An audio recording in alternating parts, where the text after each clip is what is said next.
Hello. Hope you all had a fabulous weekend. Did something fun and exciting. This is the Linda Cohn Show. Thank you for joining me. Thank you for liking, sharing, and of course, subscribing. I really appreciate all of you that have already done that. It has meant so much. So keep spreading the word because I like the direction we are going in. We are only going up. And it's not like we don't have stuff to talk about because, man, every day we have things to talk about. And, you know, before I start telling you about this story, I kind of was like humming and hawing, wavering a little bit.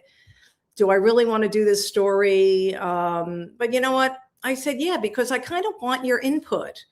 I really want to know how you guys feel when I mention this story and how it was handled, because sometimes you need a sounding board. And I know how I feel about it. I know what was my gut feeling when I first heard about this story.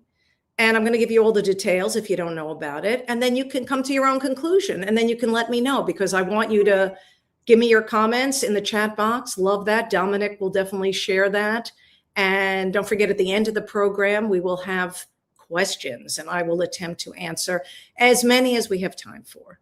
So again, thanks for being here. So that story that I'm talking about, it was stunning to read at the time. Yeah, I mean, it came out at noon Eastern, Saturday, July 25th. I want you to remember the date, July 25th, noon Eastern. And what it was, the San Francisco Niners had a very, it was a scary post. They released a statement that read that their head coach, Kyle Shanahan, had been involved in a serious car accident. Thank goodness he survived. Thank goodness he was okay. Thank goodness the injuries were non-life threatening. All of that. And the statement went on to say simply that Coach Shanahan will participate in team activities on a limited basis, and that assistant coach Chris Forrester and team coordinators will take over Kyle Shanahan's coaching duties while he recovers and until he returns to 100%. And he will be on the sideline for the season opener in Melbourne, Australia, against the Rams, when the Niners go against the Rams. That statement, again, posted noon Eastern, Saturday, July 25th. So again, happy that Kyle Shanahan was okay. But then just a minute later, because I'm addicted to my phone, Adam Schefter, ESPN's great insider, Adam Schefter, puts out his own post. But he not only gave the information about the accident, he gave details that even the Niners did not put in their initial statement just a minute earlier. I mean, details of the injuries, that Shanahan suffered a broken nose, a broken hand, multiple ribs were broken, and he also suffered a severe concussion and needed 40 stitches, the result of this accident. He also, Adam Schefter said in the post, the driver of the other car was not seriously injured. And also, there were police reports that said drugs and alcohol were not involved in connection with this accident involving Kyle Shanahan, in which he suffered serious injuries, but non-life-threatening. Okay, here's the kind of head-shaking part and the odd part. And me, as someone that's been in the business for decades, then we found out this accident occurred back on July 14th.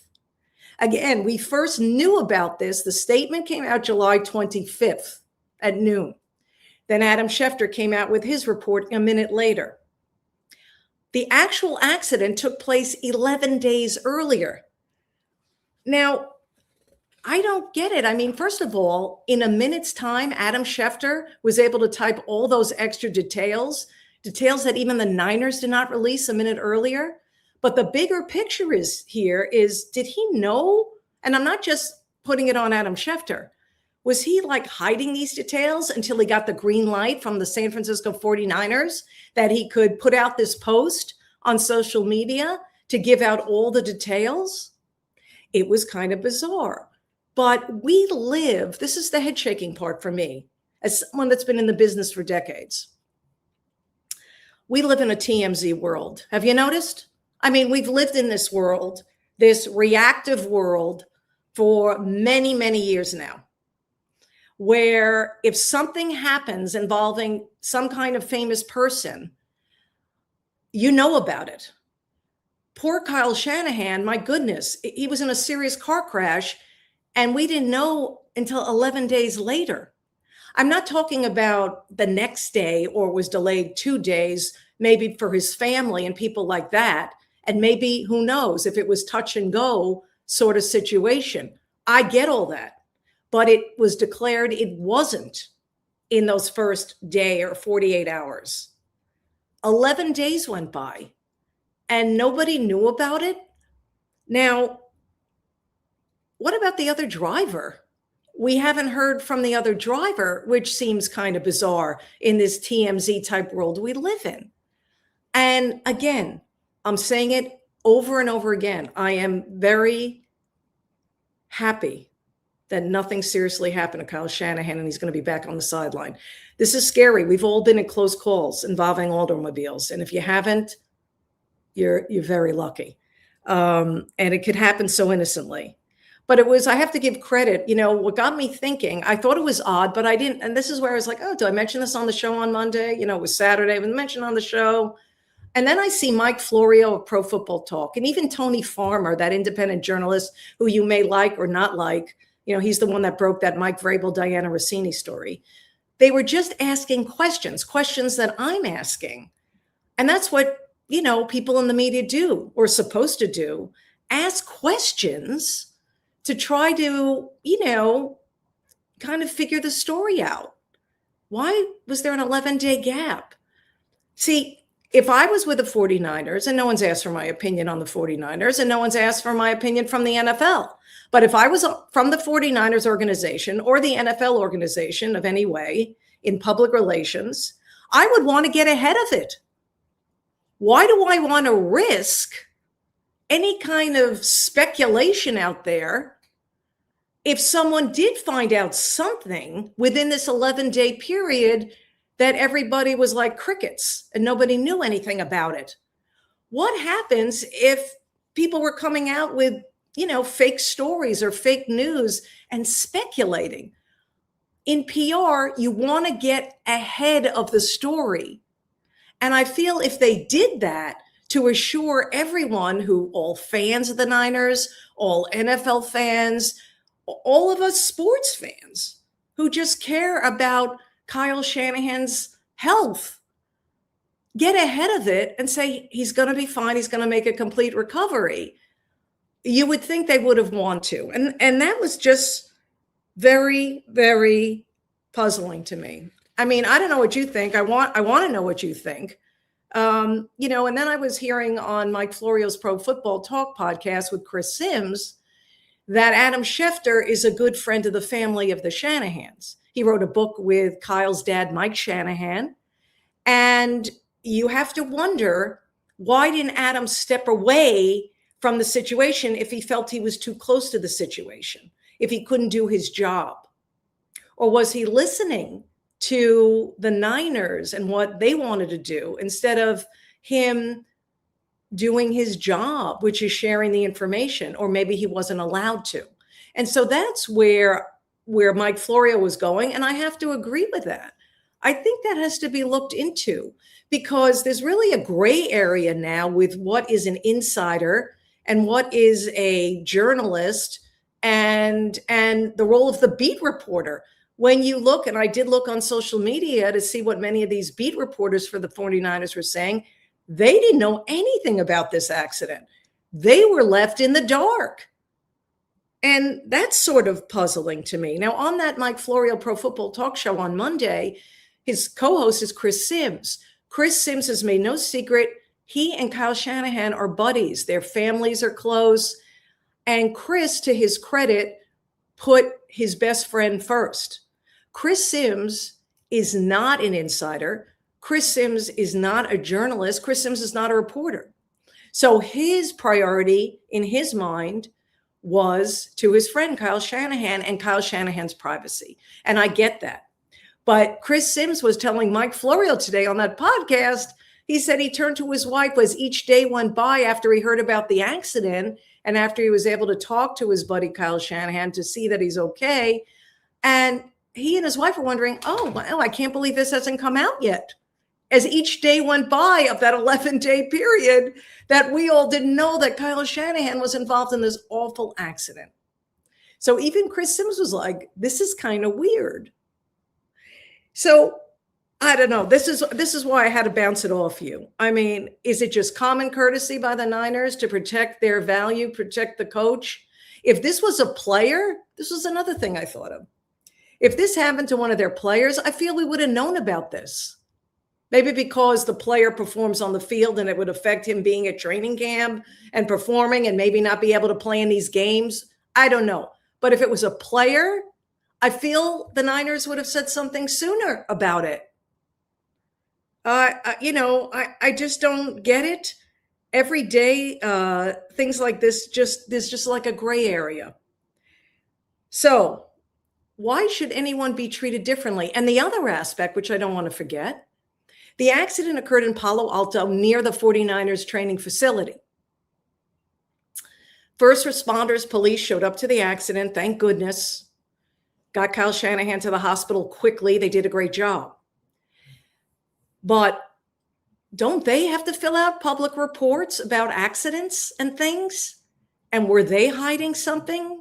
You know, they're used to covering the Niners and taking care of them, so to speak, and watching the facility and watching what goes in and out of that facility. Is there something there to look at? Or should is this like a big nothing burger? Is this no big deal? But why should people be treated differently? Hey, God forbid you got into a car accident. God forbid I got into a car accident.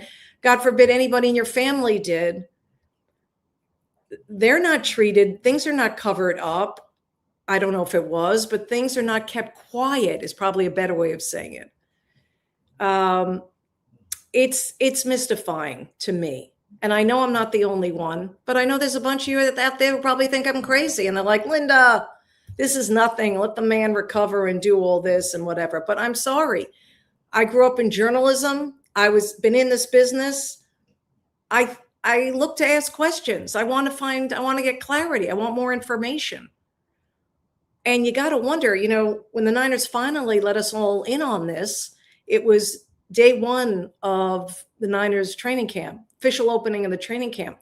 Let's say the official opening of the training camp was next week. Were we going to find out next week as opposed to just 11 days later? So let me know what you think. But the most important thing that Kyle Shanahan is going to be back at 100%. But I couldn't ignore the way this thing went down. And how in the world were they able to keep something quiet for 11 days in this TMZ type world we live in? Whether we like it or not, that's the world we live in. So that is mystifying to me. All right, what isn't mystifying? You've had a week, you've had a few days to digest it. I posted a video on Friday talking about LeBron James. He's a Philadelphia 76er. Taking his talents to the city of brotherly love, Philadelphia. At the time of the announcement, I posted that video saying anything less than getting to an NBA Finals would be a disappointment for LeBron as a Sixer. I don't know if he's going to get by my Knicks. The Celtics are going to get better. It's going to be a challenge, but I think last I looked, not that I bet, but the Sixers are like plus 900 to win an NBA title with LeBron James, third or fourth, maybe fifth behind, obviously, OKC and San Antonio, the first two favorites. But I said anything less than getting to an NBA Finals and getting through the Eastern Conference would be a disappointment for LeBron. And I also said, I think LeBron picked Philly, among other reasons. Yeah, we'll get into it. Did he just go to a stacked team, as Charles Barkley said? But he picked Philly because I felt maybe he thinks he could be the savior, kind of like pull a Jalen Brunson, right? As Jalen Brunson did for the Knicks. Stopping a lengthy drought. For the Knicks, it was 53 years, right? Well, for the Sixers, they haven't won a title since 1983. So maybe LeBron, he does like attention. Hey, he can do whatever he wants. He's LeBron James. Would he love that role as the guy that swoops in, the superhero, to save the day for the Sixers and end their lengthy title drought? It could be. But here's the thing. I think he's pretty brave. I think he's pretty brave to go to Philly. I really do. He didn't have to go that route. He could have went home to Cleveland, where he's beloved, and try again with the Cavaliers and finish what he started, right? Finish where he started. He could have went to Miami and try to regain the glory there with a couple of different characters there in Giannis and Bam and anything else Pat Riley can put together for a roster there in Miami. I wanted him to go to Golden State. Could have went there, been so close geographically to all his business in LA and his family, of course. They spent a lot of time in Los Angeles. No, but he took the hard road. He said, you know what? I'm going to Philly. It's the best chance for him to win another NBA title. But the thing is, what's going to happen when things go wrong in Philly? And they will go wrong in Philly. I don't know how long it'll last, but it'll go wrong. That first losing streak, that first piece of adversity, that first complaint by one of LeBron's new teammates, not getting enough minutes, not getting the ball enough. It's just natural. It happens. How long will it take for this team to get that chemistry? We may not know until January. Seriously, how good, if they're good with LeBron, how good will they be?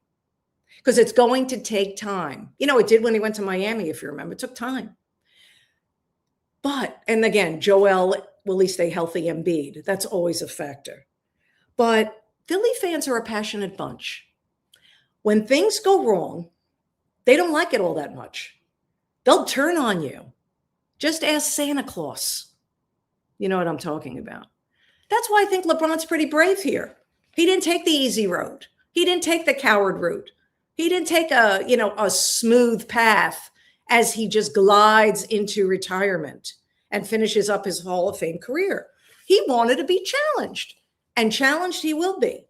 And there's a lot of upside of going to Philly, because if he went to Golden State, for instance, obviously the Western Conference with the Spurs and Thunder, they're so much better than the Warriors. I really believe that. Even with LeBron, if the Warriors had LeBron and Jimmy Butler, it would be a tougher going. But he's gone to Philly. He's going to try to make that work with Jaylen Brown, Tyrese Maxey, Joel Embiid, if he's healthy. It's like another name for Joel Embiid, if he's healthy. And then, of course, VJ Edgecombe, who had just a fabulous rookie year and is very talented. So we'll see. Nick Nurse is a great coach. Things will be good.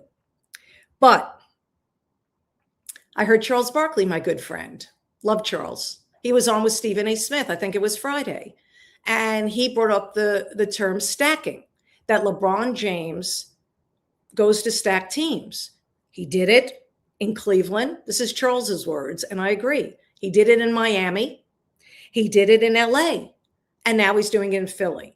The difference between him and Michael had talent around him, but that talent grew because of Michael. Michael Jordan helped the growth of the players and stars around him, the Scottie Pippins, the Dennis Rodmans, whoever came into and wore that Bulls uniform and made big plays. Steve Kerr, even back in the day. These are that's the difference. LeBron, what he's criticized for is he goes to stack teams that already have all-stars on it. 3 all-stars on the Philadelphia 76ers, and he's joining them. Brown and Maxey were in the top 5 in scoring in the NBA last year, and he's joining that group. Now, to LeBron's credit, he's coming off a year in which he averaged 21 points a game. Solid numbers for him, especially for a 41-year-old guy.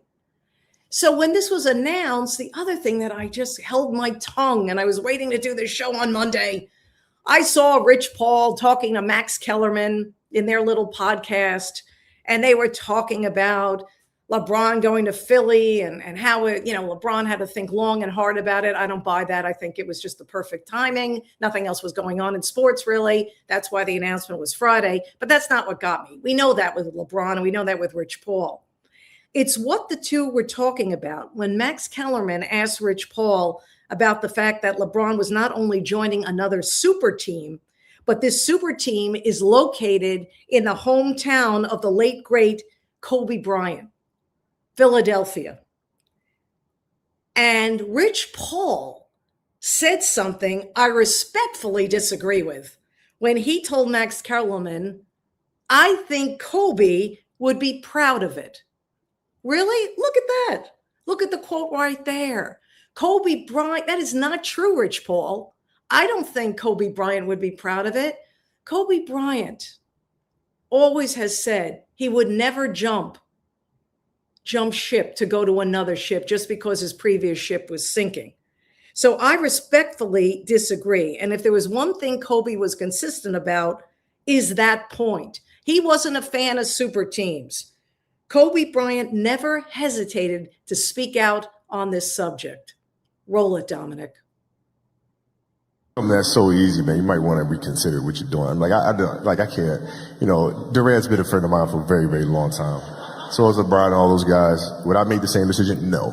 But that's their decision. That's their choice. The Lakers, I've been a Laker fan since 5 years old, man. I know the Laker history all the way from Minneapolis all the way to where it is today. Right? So it's in my blood. I'm not going to go anywhere. Like, this is home to me.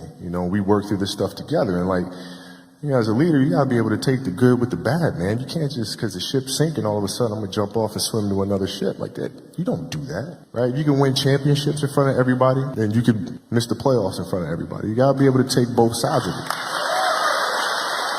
People have to do what's right for them. It's not a judgment, it's just a fact. So, it is. It is. It is what it is. The late, great Kobe Bryant. Amen, Kobe. He never jumped ship. Never jumped ship. Stayed with the Lakers. That's why, to me, Kobe Bryant is number 2 in the GOAT debate behind Michael Jordan. Then comes LeBron James, number 3. There's no question about it. It's MJ 1, Kobe 2, and LeBron 3. The 3 greatest players I have seen in person in my lifetime. And I'm lucky. I'm very lucky. We're all lucky because just incredible. But getting back to LeBron James and his decision, I'm not going to rip him because he went to Philadelphia, because he went to a stacked team. That's his decision. But to say, Rich Paul, Kobe would be proud of it is wrong. LeBron James could go to any stacked team he wants. He took the hard road, as I mentioned earlier. And so that makes him brave in my book. He's going right into a hornet's nest. Now, we don't know if he's going to get stung or he's going to do the stinging as soon as his teammates are complaining. That's if they're complaining. Or if his teammates aren't doing something that LeBron expected them to do. We have to see how this plays out. It is one of the best, if not the best storyline to look forward to in the NBA. But the one thing I'm going to leave you with on this story is something that I saw, and a lot of people were saying this on social media. I cannot take credit. I'm just sharing it. But for the people that think LeBron James is their GOAT, well, that's only if the GOAT is defined. Are you ready? Go on another team. GOAT, not greatest of all time. They're so clever on social media sometimes. You just have to laugh. What do you think? Do you like him going to Philly? Do you think that was a tough choice? Do you think he's brave, or do you think he's a coward by going to a team that has 3 All-Stars? Let me know in the chat box. Want to hear what you have to say. I like the move. I think it makes the NBA more compelling. I'm excited for the Knicks-Sixers matchups that will happen whenever the schedule comes out. I love all of this. And the Eastern Conference, little by little, is getting better and better and better and better. But even if LeBron and company make it out of the East, they are not, I don't think they're beating OKC or even the Spurs at all. All right, then you got this. What do you know? Another distraction. Man, I got to take a drink of water on this one.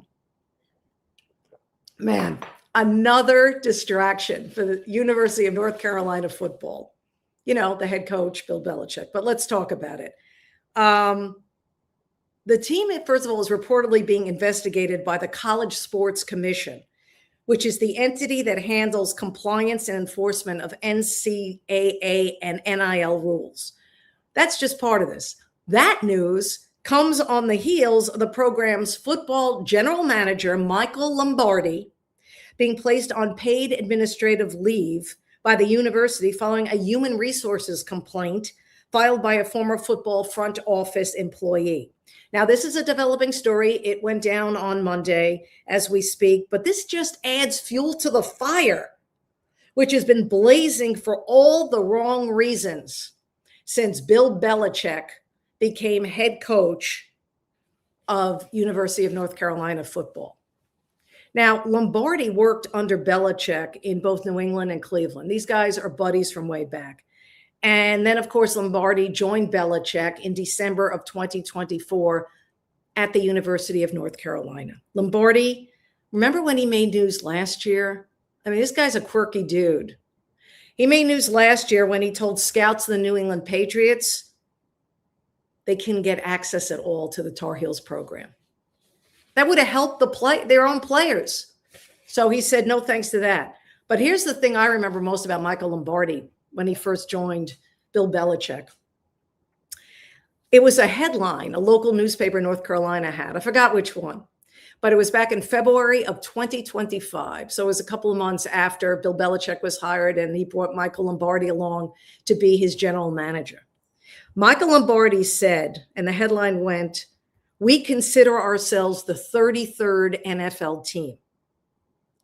That's right. Michael Lombardi and Bill Belichick and his staff decided to, enter the college realm and try to make it like an NFL team, run it like an NFL team, do everything like an NFL team. They forgot one part. They weren't winning like an NFL team. Like an NFL team, Bill Belichick was used to guiding a winning team. In case you try to block this out of your mind, Bill Belichick's first year with the University of North Carolina was a disaster. He won 4 games, 4-8, 2-6 in ACC play. They didn't have a single player drafted in the NFL draft. So much for developing his players that he recruited. Now, despite the record, Belichick, after this awful season, he had a good recruiting class, allegedly, reportedly. I'm not locked into it, but everything I've read, it was solid. He handled the transfer portal. He did all that. But he's got to live up to his 5-year, $50 million contract, Bill Belichick does, as he enters year 2. What would be an improvement for Bill Belichick? Well, how about getting to 6-6 and maybe be considered bowl eligible? Because he is so far away from competing for a national championship. I don't even believe I'm saying that in the same sentence. But the man makes like over $11 million a year for the University of North Carolina. And getting back to Lombardi, this guy makes $1.5 million a year. He's the highest paid general manager in college football. So we have to see where this story goes, but it's not good for Bill Belichick. UNC has invested over $11.5 million each year to this tandem, Belichick and Lombardi. My question is Belichick going to even finish his second season as the head coach of the University of North Carolina? Are we concerned with Bill Belichick's job security at this point? He better get off to a really solid start to this upcoming season, or that's all the talk shows will be talking about. I mean, last year it was the Jordan Hudson parade, that distraction. Now it's Michael Lombardi. If he wins, everybody doesn't care, especially in Chapel Hill. So it's not championship or bust for Bill Belichick. For me, it's like get into a bowl game, any bowl game, or bust for Bill Belichick. And yeah, we are talking about his job security. I never liked the hire in the first place. I thought it was a bizarre hire. But now it's coming back to bite them. And it's definitely not what UNC signed up for when they invested all this money in not only Michael Lombardi, but in Bill Belichick and his cohorts. All right, Dominic, it's that time we all look forward to. It's the time we get the questions. How are you, Dom, by the way? I'm doing good. A spirited debate, I think, with Bill Belichick. I tell you what, it was an exciting move, I think, for UNC to do that initially. But my goodness, what an implosion. Just overall. Yes. I mean, listen, you hate to, even if the guy makes 11 million, whatever he makes a year, $11 million a year, you don't, hey, if he gets fired, guess what? Guess what? He's pocketing the rest of his contract. So we're not all crying for him, but it's been a disaster, Dom. It really has. And but we'll see how this season goes. I think it's going to be better because it's the full season of the whole NIL thing, and it's a full season of getting the recruits and people's. I think it's a process with him, but we'll see how long that leash is for a guy like that, especially with this latest news about the investigation that's tied to Michael Lombardi, and that's another whole situation. So it deems worth watching. So like I said, it's a developing story. We don't want to jump to any conclusions, but we just have to wait this one out. But I thought it was worth mentioning. I know. It's so crazy to think he's arguably the greatest coach in NFL history. And he goes to UNC, and it's just completely different animal over there. Yeah, for sure. Yep. All right. Let's do some questions here. Let's do it. What do you got? We're going to start off with the softball one here for you, Linda. This is right up your alley, or right in the crease here. Peter Dallin says, ask Linda, how will the New York Rangers do this season? Well, I feel they can't get any worse from last season. It was such a big disappointment. I really still getting over that they had to trade Artemi Panarin to the LA Kings, even though I'm in LA and I could see him anytime, but that's not the same wearing that uniform. Real Ranger fans know what I'm talking about. It's hard to wrap any fandom around the Kings, even if you live in Los Angeles, being a Ranger fan because of what happened in 2014. But I want them to do better. I hope they do better, but all the teams around them are improving. I don't know. It's going to be tough to get into the postseason. I'm just going to tell you that. I still think Drury, the GM, talk about a hot seat. He's got to make some big moves, and he hasn't made enough big moves. I mean, he did a little tinkering here and there. I like the moves that he has made so far. I don't know if it's going to be enough. So I don't have my crystal ball, Dom. We got to wait and see. Watch the games. That's it. We got to wait to hit the ice. Yep. All right. This is more of a comment, but I think it's an interesting perspective. I want to get your thoughts on this too here, Linda. Rolando, thank you for the question or comment. What's up from Texas, Linda? If he was a Cowboys coach, meaning Kyle Shanahan, it would be everywhere. Great job. Yeah. What do you think? If it was, who's their current coach right now? Jeez, it's all over the Schottenheimer. Brian Schottenheimer. Yeah. So yeah, what do you think? It would be more headlines for sure. Yeah, I mean, growing up in New York and being a New York native, Dom, I mean, and you in Pittsburgh with the Steelers, yep. I just think there are certain places and cities where the media would have found this out. The local media would have somehow, some way. They can't all be on vacation in San Francisco at the time that this happened. Right. Unless it's sad, but unless nowadays beat reporters are waiting for that information to be fed to them instead of going out and digging for the information. I mean, I still don't get it. It's still puzzling, but I agree with our Ronaldo who asked that question. Was it Ronaldo or Ronald? Yeah, it was Rolando.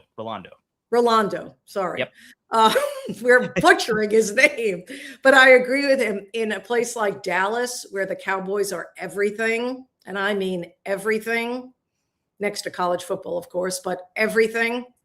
Yeah. Somehow, some way, someone would have known and something would have been leaked. Right or wrong, that is the world we live in. Like I said, you may not like it, but other places, other people involved, it would have been out there.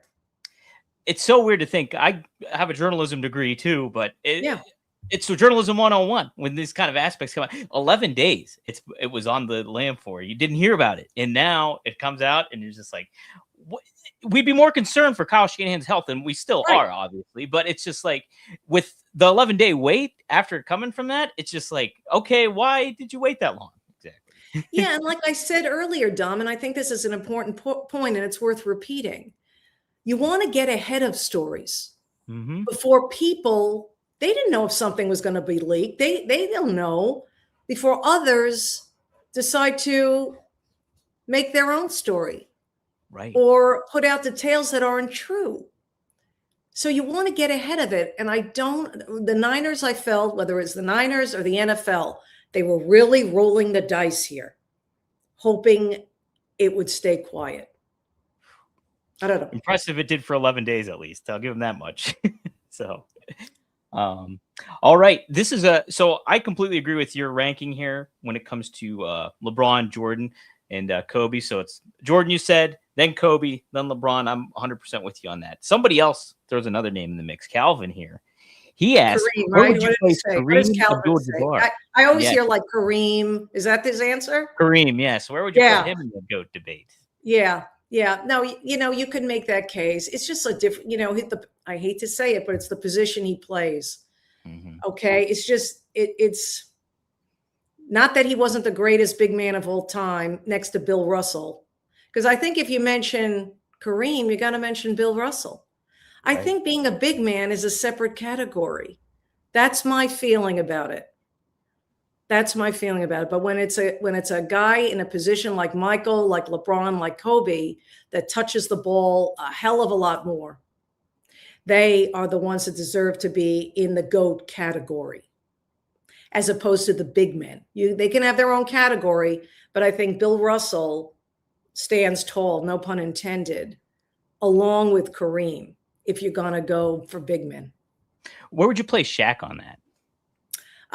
Not, I love Shaq, but not, he was a game changer, except on the foul line. Although some would say he changed the game that way as well, or a negative way. But we love you, Shaq. But, he's right up there with the big men. Like he'd probably be right there under those two I just mentioned. Okay. We'll close out with this one, Linda. It pertains to LeBron, and I think this is an interesting thing to think about. With him going to the Sixers, Monica, she says, but if they do not win in his 2 years in Philadelphia, will his legacy be tarnished? What do you think about that legacy aspect of it all with LeBron? Yeah, I think it would be. I think it would be. That's why I think he's brave by going to the Sixers, because, he might get to a final, but up against those Western Conference teams. But to answer the question, Monica, I think it won't hurt the legacy. To me, he'll still stay number 3 all time, in my mind, of the GOAT debate. I don't think he's going to drop because of all the records, and God bless him, that he set, but in the longevity and taking a chance. But he went to so many different teams. And if he fails, now on the other side of that coin, what happens if he wins? Does the narrative change that he's won titles now if he wins with Philly, that'd be Philly, Cleveland, Miami, and LA, 4 different teams. Does his legacy improve? Does he move past Kobe? Does he move past Michael for some people? My answer is no, but it would definitely help his legacy because he would accomplish what he set out to do and took a chance by going to Philly. I don't care if they have 3 All-Stars. It's still walking into a hornet's nest, playing in that city. And LeBron has shown and told us he's not afraid. I got to give him credit for doing it. I think, it's super team. You got a lot of big names in there. Maxey's doing great and everything. And the Jaylen Brown trade, everything. You're still in Philly. And if things go sour, they go real sour. Spoken like a Pittsburgh guy. Yeah. Yeah, right. Oh, wait, I forgot the most important thing that I wanted to say. What? About LeBron and Philly fans. According to Brian Windhorst, who knows LeBron as a media person more than any media person I've ever known, because he's covered LeBron since LeBron was a child, he said today, Monday, as we're talking to now, to all you guys, that LeBron James doesn't plan to live in Philadelphia. Right. He plans to live in New York City. Let me repeat that, Sixers fans. Are you sitting down? He doesn't plan to live in Philadelphia. What's wrong with Philly and living there? He'd rather live in New York City. That is really going to a place where I didn't think LeBron James was going to go. Now, I officially, let it be known, even though I'm a New York girl and was born in New York City, I frown upon that decision, LeBron James. I know you're not going to be stuck in a car for 2.5 hours making that commute. I know you're going to be on your charter jet making that commute, which is only about, I'd say 20 to 30 minutes. Not that I've ever been in a charter jet from New York to Philly, but I looked it up. 20 to 30 minutes in a charter jet is your commute from New York to Philly, Philly to New York. Gate to gate, it's about 35 to 50 minutes. LeBron James, I hope he changes his mind.